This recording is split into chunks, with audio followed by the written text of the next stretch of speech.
Hello viewers, welcome back to my channel. আশা করি সবাই ভালো আছেন, সুস্থ আছেন।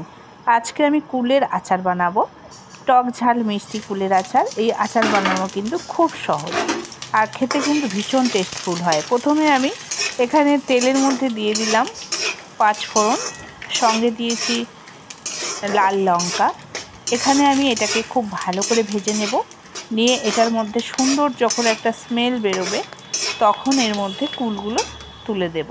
কুলগুলো কিন্তু আমি অনেক দিন থেকে শুকিয়ে রেখেছি, আর এটা কুলটা শুকাবার পরে যে ধুলো ময়লা পড়ে আবারও সেটাকে ধুয়ে নিয়েছি, কারণ ধুলো ময়লাগুলো রোদে দেওয়ার সঙ্গে সঙ্গে অনেক ধুলো ময়লা হয়, তাই সেটাকে জলের মধ্যে ফেলে দিয়ে আবার ধুয়ে এটাকে করছি।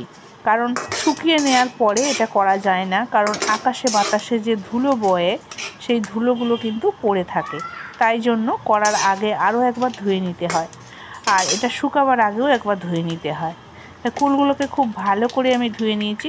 আর এখানে আমার এই 5 ফোড়নটা কিন্তু হয়ে গেছে, তাই এর মধ্যে ধুয়ে রাখা কুলগুলো দিয়ে দিচ্ছি।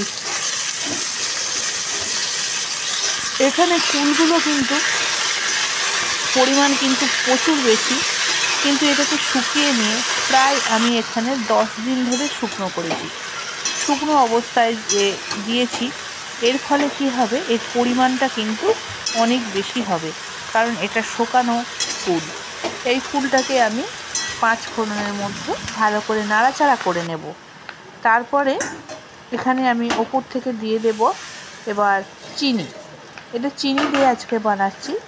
চিনিটা দিয়ে আবারও কুলের মধ্যে নাড়াচাড়া করতে হবে। কুল আর চিনি বারবার নাড়াচাড়া করার ফলে এই চিনিগুলো গলে যাবে এবং একটা চিটচিটে ভাব এসে যাবে।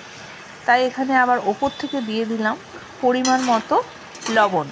আবারও চিনি, লবণ আর কুলটাকে নাড়াচাড়া করে নিচ্ছি। নিয়ে এটার মধ্যে আবারও দিয়ে দেব হলুদের গুঁড়ো। এটা কিন্তু চিনিটা কিন্তু তলায় ভালোভাবে মেল্ট হয়ে গেছে। মেল্ট হয়ে যাওয়ার পরে এটাকে আবারও নাড়াচাড়া করছি, আর নাড়াচাড়া করার ফলে চিনির রসটা কিন্তু বেশ নরম হয়ে গেছে এবং কুলের মধ্যে কিন্তু মিষ্টি ভাবটা ঢুকে যাচ্ছে। এর ফলে এখানে ওপর থেকে দিয়ে দিলাম সামান্য হলুদের গুঁড়ো। সামান্য হলুদের গুঁড়ো দিতে হয়, তাহলে এই কুলটাও কিন্তু আরও সুন্দরভাবে খেতে এবং জীবাণুমুক্ত হবে এই কুলের আচারটা। তাই জন্য আমরা এখানে হলুদের ব্যবহার করি।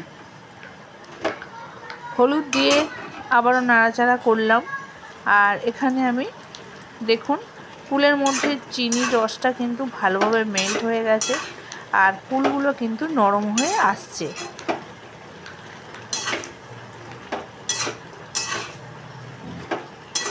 সম্পূর্ণভাবে আমার রেডি হয়ে গেছে। এটাকে আমি এবার ঢেকে নামিয়ে নেব।